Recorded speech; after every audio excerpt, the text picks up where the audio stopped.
We're going to head to the South Island now, where a Christchurch principal is taking aim at the Ministry of Education. Claire Sherwood is Newstalk ZB South Island News Director. Why are they taking aim at the Ministry of Education? Yeah, this is Rowley School. It's located in Hoon Hay here in Christchurch and has been in the news for a number of different things over the years. They have worked really hard on things like attendance rates and trying to get more students at school. They do some really innovative things in that space. But the reason we've spoken with the principal, Graham Norman, this week, Nadine, is that there's some concern around the introduction of an enrolment zone for the school. They have been told by the ministry that they need to introduce an enrolment zone, so effectively stop accepting students from anywhere and only select them from a very close perimeter around the school. Now, the principal has issue with that, obviously, around excluding students. They have quite a different style of learning there, so they do cater quite heavily to neurodiverse students, for example. But the real concern today is that the principal says he believes the ministry is making threats around the introduction of an enrolment zone. He says whilst the school is not at capacity at the moment, the role has grown very rapidly from about 100 students to 250 over the past few years. And the ministry forecasts that it will reach capacity. So they've come out and said, you must put in this enrolment zone. Graham Norman says we're not ready to do that, and they've basically petitioned against it.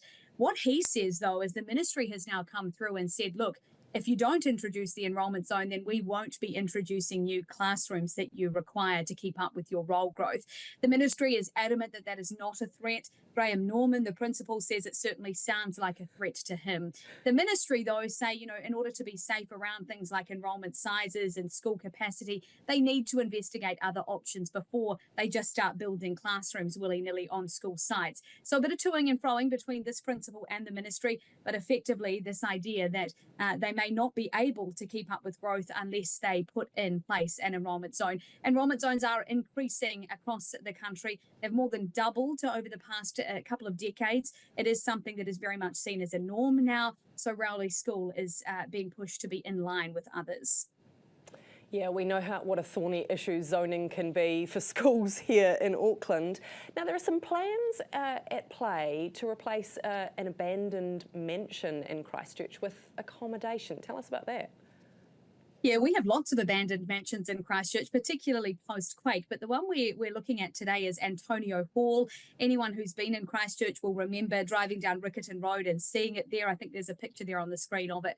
It's been abandoned post-quake. It's been in a very bad state for several years. It's incredibly old, built in about 1904, has been owned by the Catholic Diocese for a time, and then became owned privately, became very badly quake damaged, and has since been the site of lots of issues, several fires. There's also been squatting issues, homeless people living in there, and so on. So there's been many calls for something to happen with it. What we can now confirm is that the heritage status has been removed from the building, and instead Mainland Capital are working towards introducing student accommodation there and basically replacing the mansion with student accommodation.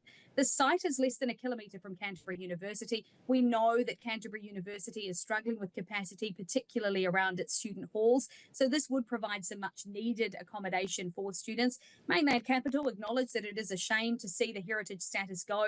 That said, the director there, Ben Bridge, says, look, it's plain and simple. It's far too far gone. It's not economically viable to repair it and to restore the economics, the historic status. So it just makes sense to replace it with student accommodation, which is, of course, a growing need here in Christchurch, like elsewhere.